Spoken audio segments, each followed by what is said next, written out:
यहाँ की कुछ बुक्स पढ़ी है, बुक्स पढ़ी हुई है महाराणा प्रताप की।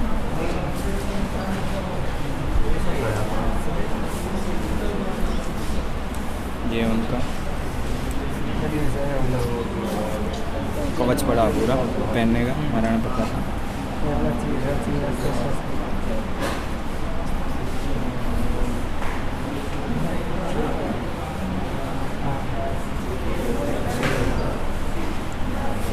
सब पुराने हो जा रहे हैं।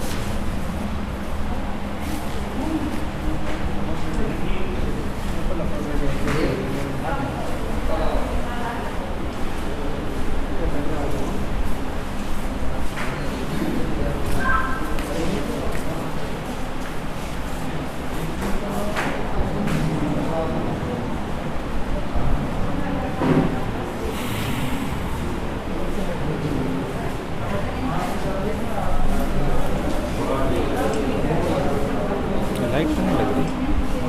हाँ, एक बार इधर आना है, आप सभी यहाँ आओ, फिर जानकारी देंगे आपको, सामने देखना है। आ जाओ। संस्थापक श्रीमान मोहन जी श्रीमानी है।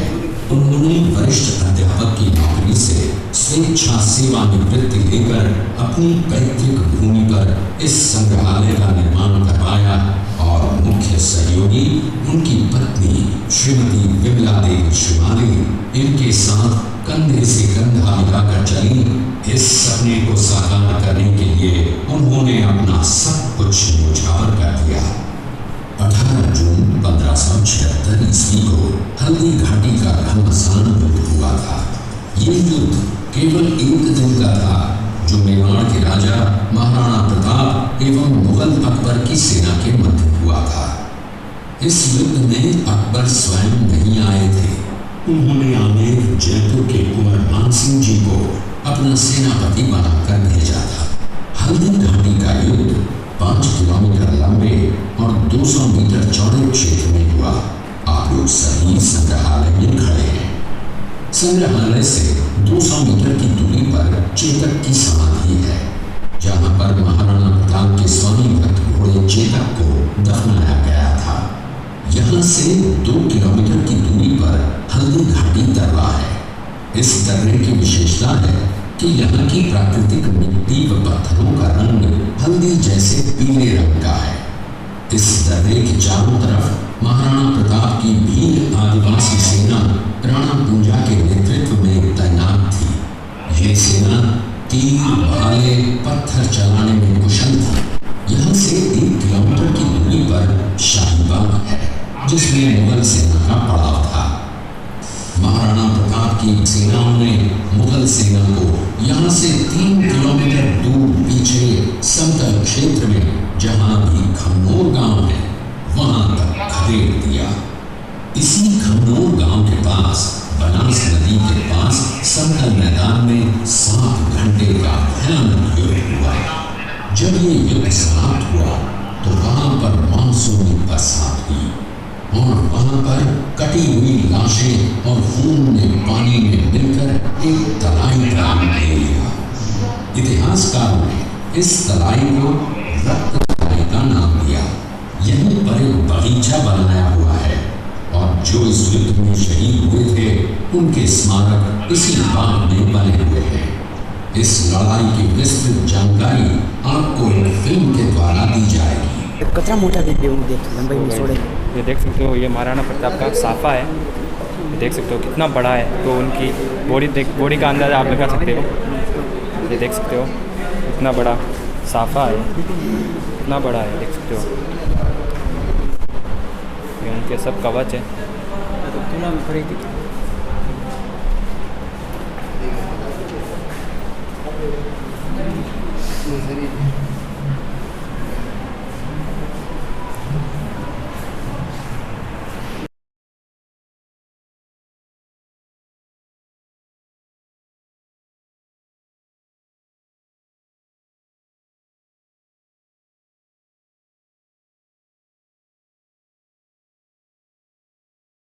सुंदरा की पुत्री एवं महाराणा उदय सिंह जी की महारानी जयहिंद कौर की कोख से विक्रम संवत 1500 1797 में अर्थात 9 मई 1540 को बाल्यकाल चित्तौड़गढ़ में गुजरा। सन 1567 में अकबर ने जब चित्तौड़गढ़ पर आक्रमण किया तो मेवाड़ के प्रमुख सरदारों और सेना नायकों के आग्रह पर महाराणा उदय सिंह जी ने चित्तौड़गढ़ छोड़ दिया। अपने देश, कुल, गौरव और मातृभूमि की मर्यादा के लिए प्राण न्यौछावर करने वाले योद्धाओं और लड़नाओं से प्रताप ने न केवल सीख ली बल्कि ये घटना उनके जीवन का आधार बन गई। अपने पिता के साथ दुर्गम पहाड़ों में रहने के बाद प्रताप ने गोगुंदा में अपना पड़ाव कायम किया। फरवरी 1572 को महाराणा उदय सिंह जी का देहांत हुआ। प्रताप की ज्येष्ठता और योग्यता को ध्यान में रखते हुए सरकारों ने उनको राजगद्दी पर आसीन किया। होली के दिन उनका गोगुंदा में राज तिलक हुआ। उस समय तक लगभग सभी राजाओं ने अकबर की अधीनता स्वीकार कर ली थी। एकमात्र महाराणा प्रताप ने अपना मस्तक अकबर के आगे नहीं झुकाया। अपने दृढ़ निश्चय का परिणाम प्रताप अच्छी तरह जानते थे।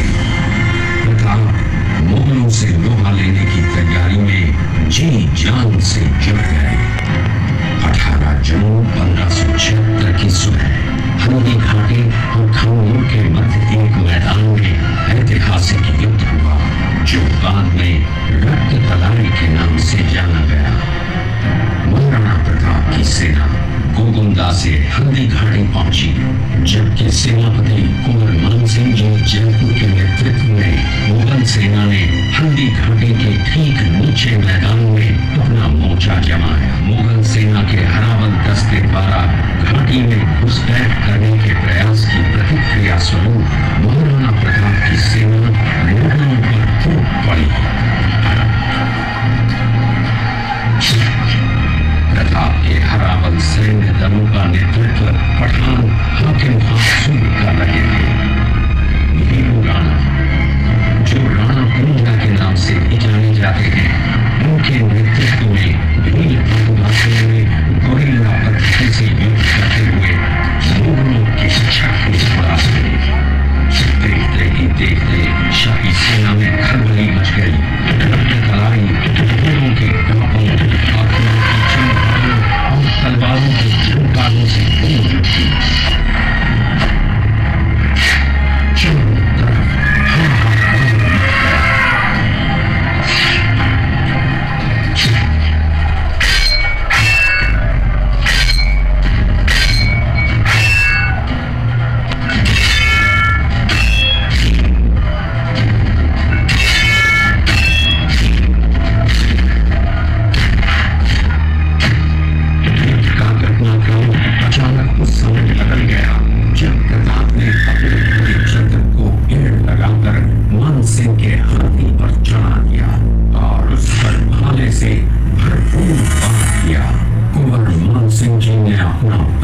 गया।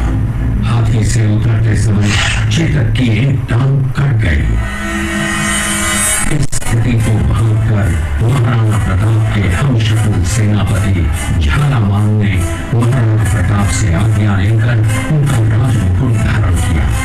मुगल सेना झालामान को महाराणा प्रताप समझकर उन पर टूट पड़ी और झालामान शहीद हो गए। उधर चेतक ने अपने स्वामी को 5 किलोमीटर तक 3 टांगों पर ही लेकर एक बरसात नाले को पार किया। उसके पश्चात उसके प्राण पखेरु हो गए। इस युद्ध से महाराणा प्रताप के मन पर गहरा प्रभाव पड़ा।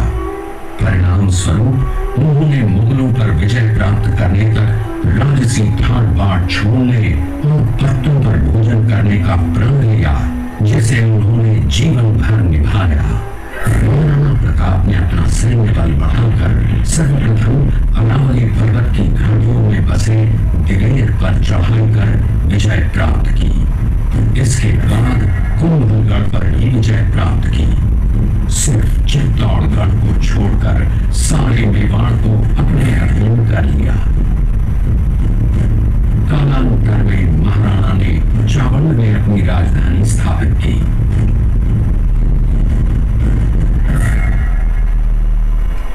19 जनवरी 1597 को राणा प्रताप ने मात्र 57 वर्ष की आयु में इस संसार से प्रयाण किया।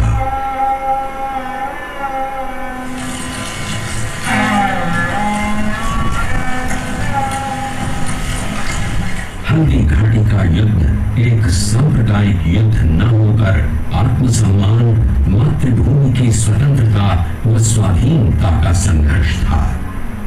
इसका प्रमाण ये है कि जहां पर अकबर की सेना के सेनापति जयपुर के कुंवर मान सिंह जी थे, वहीं पर महाराणा प्रताप की सेना के सेनापति काबुल के हाकिम खां सूब थे।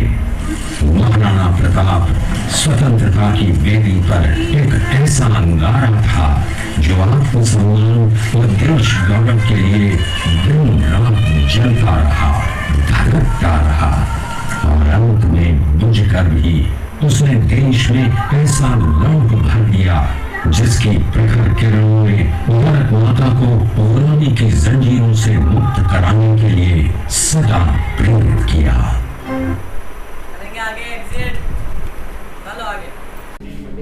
चूड़िया गांव का है। हल्दी घाटी के बाद महाराणा प्रताप अपनी प्रतिज्ञा का पालन करने के लिए वनवासी जीवन व्यतीत करने लगे। उनके पास पर्याप्त संपत्ति नहीं थी तो उनके वित्त मंत्री महाशाह ने अपनी सारी सुख सुविधा को छोड़कर अपने राजा को स्वयं का धन 25 लाख रुपए और राजकोष के 30,000 अशकियां देश के लिए अर्पित की, जिससे महाराणा प्रताप ने 12 वर्षों तक अपनी सेना को संगठित किया, सैन्य शक्ति को बढ़ाया और मेवाड़ मातृभूमि को आजाद करवाया। अब आप समरगढ़ किला है। इस किले का प्राचीन नाम मच्छिंद्रगढ़ है। इस किले का निर्माण महाराणा कुंभा ने करवाया था। इस किले के अंदर 9 मई ईस्वी में महाराणा प्रताप का जन्म हुआ था।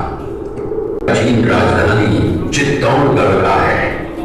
इसी किले के अंदर महाराणा प्रताप का बचपन बीता था। इस किले की तलहटियों में महाराणा प्रताप ने अपने गुरु से शिक्षा प्राप्त की थी। ये किला 12 वर्ग किलोमीटर में फैला हुआ है।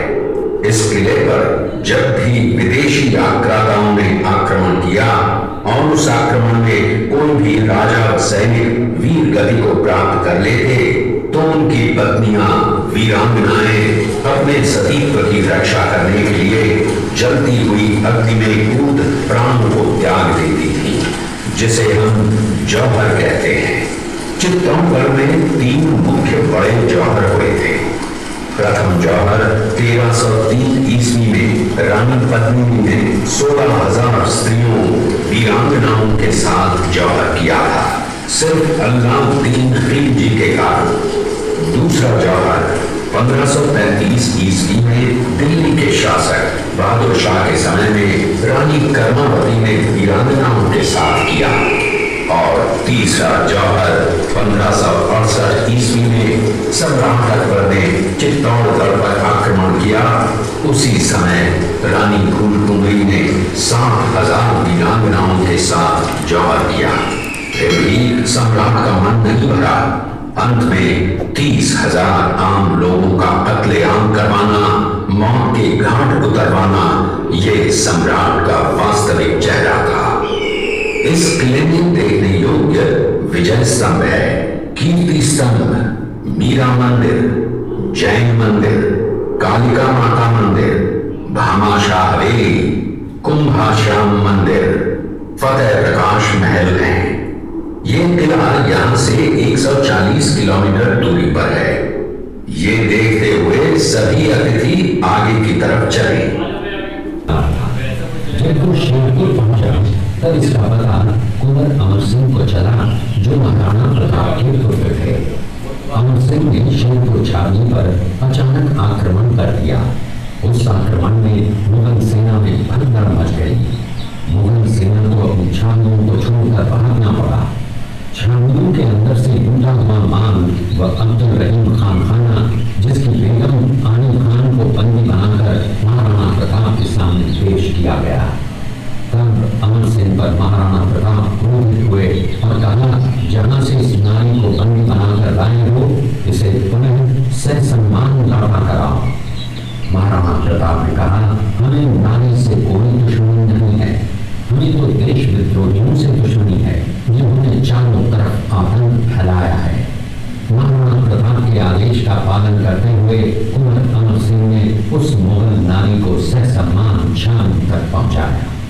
इस प्रकार महाराणा प्रताप ने अपने क्षत्रिय राजपूत धर्म का पालन किया और पराई स्त्रियों को मां, बेटी और बहन का दर्जा दिया। ये है महाराणा प्रताप का चरित्र और नैतिक उदारता का परिचय। ये देखते हुए सभी अतिथि आगे की तरफ चले। चित्तौड़गढ़ का दृश्य देखा, उसी किले के अंदर की ये घटना है। मेवाड़ की एक ऐसी मां थी जिसने अपने पुत्र का बलिदान देकर राजवंश की रक्षा की थी। उस मां का नाम पन्नाधाय था। पन्नाधाय जाति से गुर्जर थी। वो एक राजकुमार की धाई मां थी। दूसरी तरफ हाथ में तलवार लिए खड़ा ये बनवीर सिंह एक दासी पुत्र है। ये कुंवर उदय सिंह की हत्या करके मेवाड़ की राजगद्दी प्राप्त करना चाहता था। एक रात्रि बनवीर सिंह को मौका मिला। वो राजकुमार उदय सिंह के बड़े भाई बनवीर ने चंदन को उदय सिंह समझकर चंदन की हत्या कर दी और ये समझने लगा कि मैंने राजकुमार उदय सिंह को मार दिया। वही राजकुमार बड़े होकर राजा बने और अपने नाम का उदयपुर नगर बसाया, जो यहाँ से 40 किलोमीटर दूर है। और उन्हीं के पुत्र महाराणा प्रताप हुए, जिन्होंने हल्दी घाटी का युद्ध लड़ा और आज हम लोग उनका इतिहास यहाँ पर देख रहे हैं।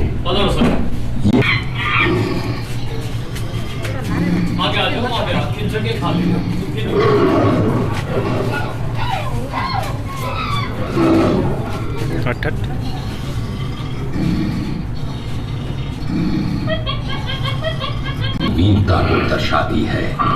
एक समय नरभक्षी बाघ का आतंक छाया हुआ था। महाराणा प्रताप ने उस बाघ का शिकार कर उस बाघ को मार डाला। ये घटना महाराणा प्रताप की वीरता की प्रतीक है। कृपया अब आप सब प्रतिज्ञा का पालन करते हुए। महाराणा प्रताप ने प्रतिज्ञा की थी कि जब तक अपनी मातृभूमि को शत्रुओं से मुक्त नहीं करा लेता, तब न किसी गद्दी के बिछौने पर सोऊंगा। पत्ते ही भोजन के पात्र होंगे। जमीन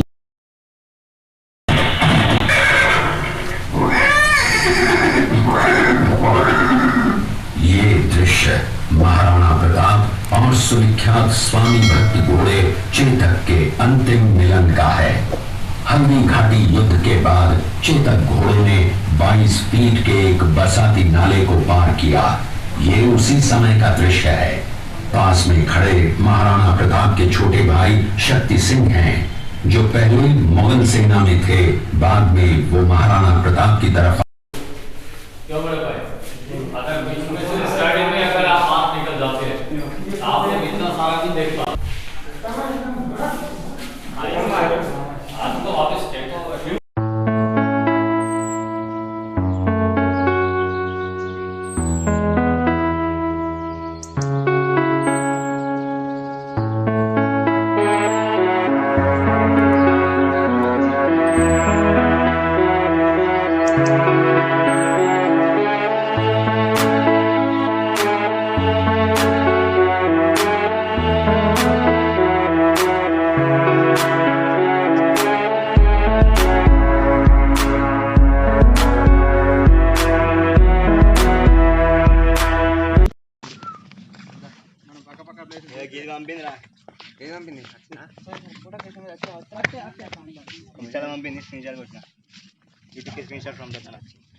అరే స్క్రీన్ షాట్ స్క్రీన్ రికార్డ్ కొట్టాలి గుబురును ఇలా ఉంది పట్లేడు రాగా ఇది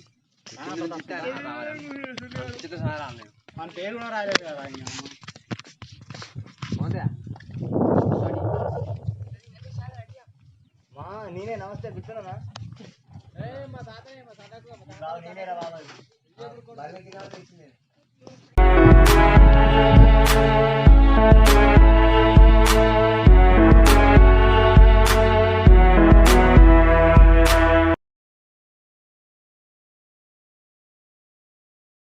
चेतक समाधि, चेतक की समाधि बनी हुई है इधर, ये लो।